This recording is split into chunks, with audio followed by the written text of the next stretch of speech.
Hello friends, welcome to my YouTube channel accountancy with Sanjeev Sinha sir. तो आज मैं आप लोगों को जो नया टॉपिक समझाने वाला हूं उसका नाम है issue of shares for purchase consideration other then cash. Issue of shares for purchase consideration other then cash का मतलब होता है कि हमने कोई संपत्ति खरीदी और उस संपत्ति के बदले में कैश ना दे करके शेयर दे दिया, या दूसरे शब्दों में कहो कि शेयर को हम इशू कर रहे हैं कैश के बदले में ना, बल्कि मशीन संपत्तियों के बदले में, है ना। तो शेयर को संपत्तियों के बदले में इशू करना, कैश के स्थान पर संपत्तियों के बदले में कंपनी क्या करती है, इशू करती है। जैसे कभी कभी क्या होता है कि एक कंपनी है, उसको मशीन का ज़रूरत हुआ या कुछ और संपत्ति का ज़रूरत हुआ, तो वो अगले व्यक्ति को जिससे वो खरीद रही है संपत्ति, उसको बोला कि भाई हम कुछ पैसा कैश दे देंगे और कुछ के लिए शेयर दे देंगे, या पूरी के लिए शेयर दे देंगे। तो इसी को कहते हैं issue of shares for purchase consideration other than क्या, कैश। मतलब कि कैश को छोड़ करके संपत्तियों के बदले में क्या करना, शेयर को इशू कर देना। तो चलिए आज इसी पर हम आप लोगों से क्या कर रहे हैं, चर्चा कर रहे हैं। तो सबसे पहले इसके लिए एंट्री क्या क्या बनाएंगे सो देखिए। तो सबसे पहला जर्नल एंट्री है फॉर एसेट्स परचेज, मतलब संपत्ति खरीदने पर। तो संपत्ति खरीदने पर एंट्री होता है assets account debit to vendor account. Assets का मतलब हो गया जो एसेट्स का नाम हो गया, मशीन हो गया, प्लांट हो गया, जो भी होगा। और वेंडर का मतलब हो गया जो बेचने वाला है, विक्रेता। तो पहला एंट्री बन जाएगा एसेट्स अकाउंट डेबिट टू कौन अकाउंट, वेंडर अकाउंट। ये एंट्री बन जाएगा किसके लिए, तो संपत्ति खरीदने के लिए। दूसरा एंट्री है कि for payment made in cash, cheque और बीआर, मतलब अगर पेमेंट जो है वो कैश में हो रहा है, चेक में हो रहा है और बीआर में हो रहा है ना। तो अगर पेमेंट दो तो उसके लिए एंट्री हम लोग बनाएंगे vendor account debit to cash account. अगर नगद में हुआ है तो टू कैश, अगर चेक में हुआ है तो टू बैंक, और अगर बीआर में हुआ है तो टू बीआर अकाउंट। ठीक है ना। और अब आ जाओ, तीसरी एंट्री हो जाएगी शेयर को इशू करने पर। जैसा कि आप जानते हो कि शेयर को दो तरीकों से जारी किया जा सकता है, एट पार और एट प्रीमियम। तो पहला है if share issued at par, अगर शेयर क्या चीज़ पर जारी हुआ है, पार पर। पार मतलब सम मूल्य पर। तो क्या हो जाएगा, वेंडर अकाउंट डेबिट टू कौन अकाउंट, शेयर कैपिटल अकाउंट। और दूसरा है अगर शेयर क्या चीज़ पर जारी हुआ है, प्रीमियम पर जारी हुआ है, तो vendor account debit to share capital account और टू सिक्योरिटीज प्रीमियम अकाउंट। तो ये तो एंट्री हो गया। कुल मिलाकर के मैंने 1 2 3 में 2 एंट्री, मतलब कुल मिलाकर 4 एंट्री बताया। सबसे पहला संपत्ति खरीदने का, assets account debit to vendor account. कुछ पैसा अगर चेक, कैश या बीआर में हुआ तो vendor account debit to cash, bank या बीआर अकाउंट। और फिर शेयर इशू करने पर, अगर शेयर इशू हुआ है पार पर तो vendor account debit to share capital account, और अगर प्रीमियम पर तो vendor account debit to share capital account और टू सिक्योरिटीज प्रीमियम अकाउंट। तो चलिए अब मैं आप लोगों को क्वेश्चन सॉल्व करके दिखाता हूं। आइए, ये देखिए क्वेश्चन नंबर फर्स्ट। ये मैंने खुद सेल्फ मेड मेरा क्वेश्चन है, मैंने खुद बनाया, इसको क्रिएट करा है कि Ram limited purchase a machinery from Mohan limited. मतलब राम लिमिटेड ने एक मशीन खरीदा। किससे खरीदा, तो मोहन लिमिटेड से खरीदा। कितना में, तो 1,25,000 में। ठीक है ना। 15 नहीं, सॉरी, यहाँ 15,000, 15,000 पेड बाय चेक। मतलब 15,000 हमने पेड करा, क्या चीज़ में पेड करा, चेक द्वारा। And for balance issue of share of ₹100 each, और शेष के लिए हम लोग शेयर इशू कर रहे हैं। Pass necessary journal entries if share issued at par, पहला कंडीशन, और if share issued at 10% premium. मतलब एंट्री बनाना है अगर शेयर इशू हुआ है पार पर और अगर शेयर इशू हुआ है 10% के प्रीमियम पर। तो चलिए कैसे एंट्री बनाएंगे सो देखिए। सबसे पहला एंट्री संपत्ति, यहाँ लिखेंगे हम लोग क्या, जर्नल एंट्रीज। ठीक है। तो सबसे पहला एंट्री हो जाएगा संपत्ति को खरीदने पर। तो संपत्ति को खरीदने पर क्या हो जाएगा, assets account debit to vendor account. तो एसेट्स का नाम है मशीनरी, मशीनरी अकाउंट डेबिट, और टू वेंडर का मतलब विक्रेता। तो विक्रेता कौन हो गया, तो राम लिमिटेड परचेज कर रहा था मशीन किससे, तो मोहन लिमिटेड से। तो वेंडर हो गया मोहन लिमिटेड। तो राम लिमिटेड डेबिट टू कौन लिमिटेड, मोहन लिमिटेड। अमाउंट कितना हो जाएगा भाई? तो अमाउंट हो जाएगा 1,25,000, 1,25,000। नरेशन हो जाएगा कि बीइंग एसेट्स परचेज या मशीनरी परचेज्ड, मशीनरी क्या परचेज्ड। समझ गए बात को? कोई दिक्कत है? अब आ जाइए कि इस 1,25,000 में से 15,000 रुपया पेड कर दिया चेक द्वारा। तो चेक द्वारा पेड कर दिया तो इसके लिए एंट्री हम लोग बनाएंगे। क्या एंट्री बनाएंगे? वेंडर अकाउंट डेबिट, यानी मोहन लिमिटेड क्या डेबिट, और टू कौन सा अकाउंट? बैंक अकाउंट हो जाएगा। Narration being payment made by cheque. कितना का पेमेंट करा चेक से? 15,000 का, 15,000 का, ठीक है, 15,000। अब फॉर बैलेंस, अब जो शेष बचा है, तो शेष बचा है उसके लिए क्या जारी कर रहा है? शेयर। तो सवाल है सर शेष कितना बचा? तो 1,00,000 यहाँ पर हम थोड़ा सा वर्किंग नोट कर लेते हैं। तो भैया हमको देना था 1,25,000 का, हमने खरीदा था टोटल, उसमें से मैंने 15,000 पेमेंट कर दिया, तो बचा कितना? 1,10,000। तो 1,10,000 रुपया देना है, तो चलिए इसको हम उसके लिए शेयर जारी करना होगा 1,10,000 के लिए। तो कंडीशन 2 है कि अगर शेयर इशू हुआ है पार पर, और अगर शेयर इशू हुआ है क्या चीज़ पर? प्रीमियम पर। तो सबसे पहले शेयर अगर इशू हुआ है पार पर, तो क्या एंट्री बनेगा? Vendor account debit.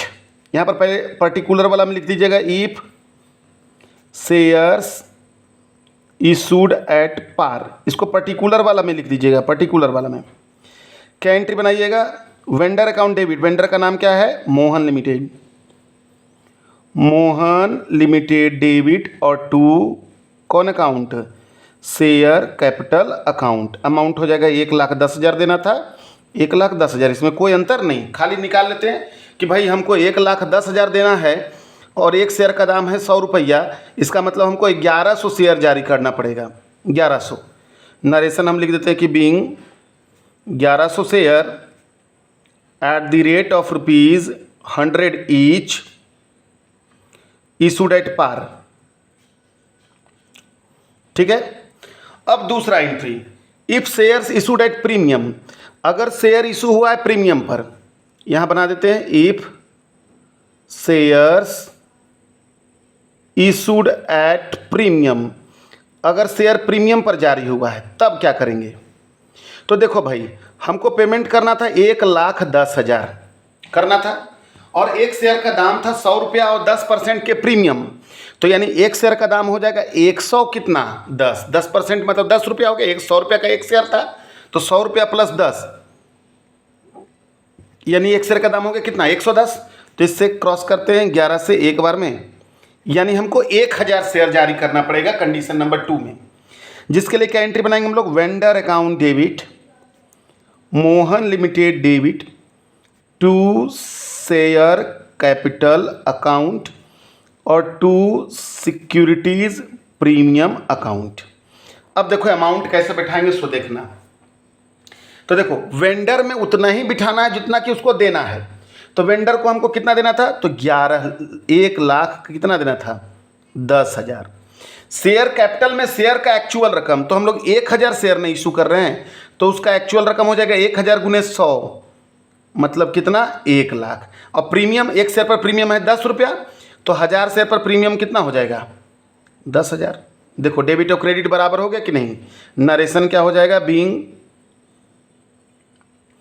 कितना share? 1,000 share at the rate of ₹100 each issued at a premium of 10%।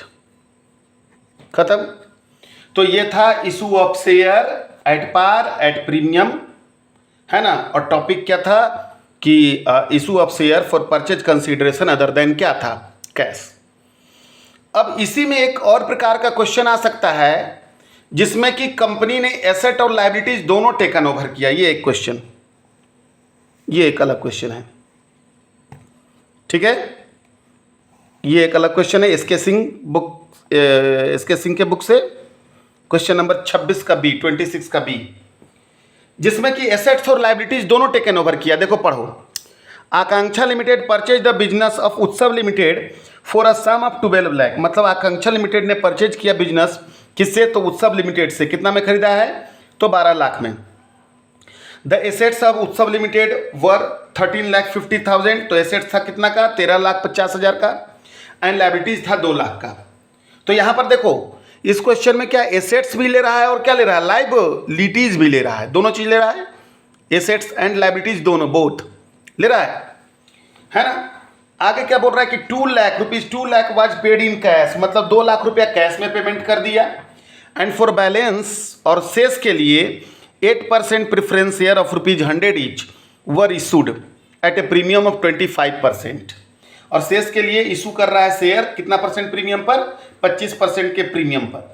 Pass necessary journal entries in the books of Akanksha limited. तो देखो इस क्वेश्चन में क्या है, एसेट्स भी ले रहा है और क्या ले रहा है? लाइबिलिटीज भी ले रहा है। तो जैसा कि आप जानते हो एसेट्स होता है डेबिट में, लाइबिलिटीज होता है कहाँ? क्रेडिट में। तो देखो जर्नल क्या पास करते हैं आप लोग, पर्टिकुलरली एकदम लाइन में करेंगे भैया।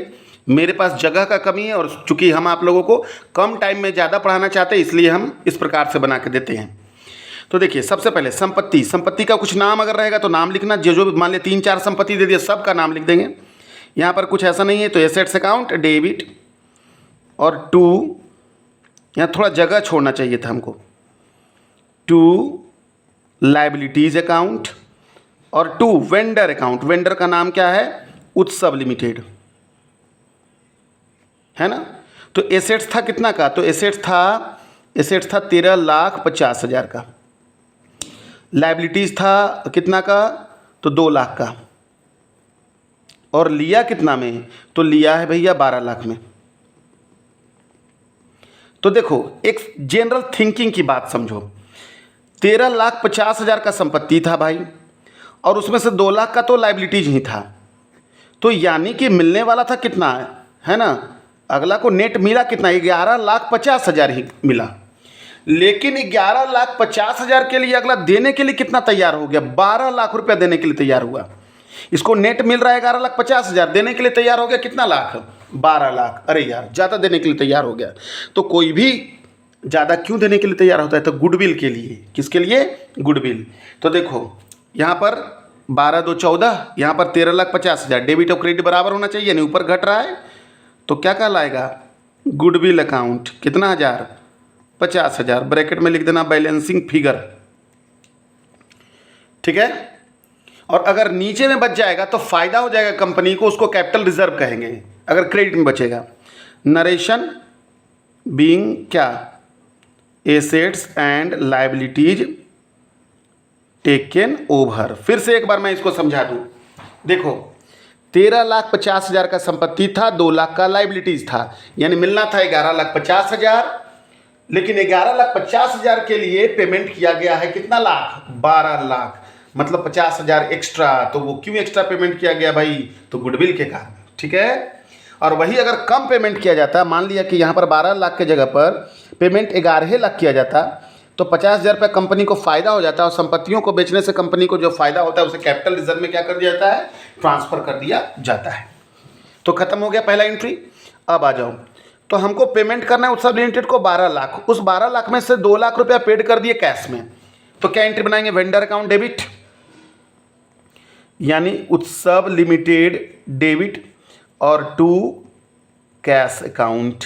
अमाउंट कितना? 12 लाख में से तो 2 लाख, 2 लाख, ठीक है। नरेशन क्या हो जाएगा? Being payment made in cash हो गया। तो देखो 12 लाख पेमेंट करना था, बच गया, उसमें से 2 लाख हमने पेमेंट कर दिया, बच गया कितना? 10 लाख। अब 10 लाख रुपया के लिए हम लोग प्रेफरेंस शेयर जारी कर रहे हैं 25% के प्रीमियम पर, और एक प्रेफरेंस शेयर का कीमत है 100 रुपया।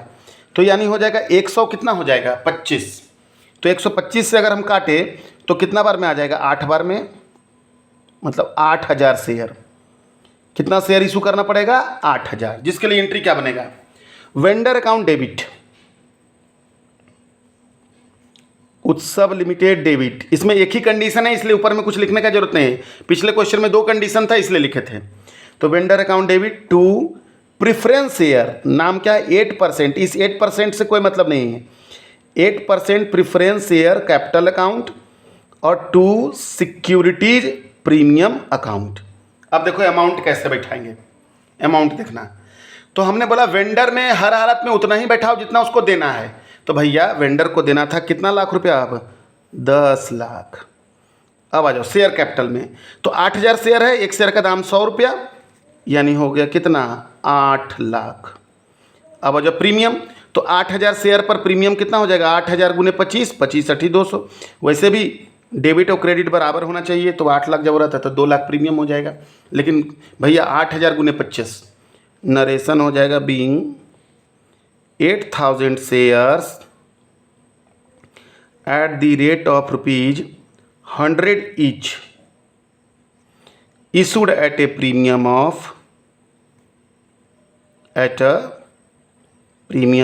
25%। तो ये था question issue of share for purchase consideration का। अगर इसमें कहीं आप लोगों को कोई प्रॉब्लम है तो मैं कमेंट ज़रूर करें, और अच्छा लगा हो तो मेरे चैनल को सब्सक्राइब करें और लोगों को बताएं, ताकि मैं इसी प्रकार से और भी उत्साह से आप लोगों के लिए नए नए टॉपिक लाता रहूं और क्लियर करता रहूं। धन्यवाद।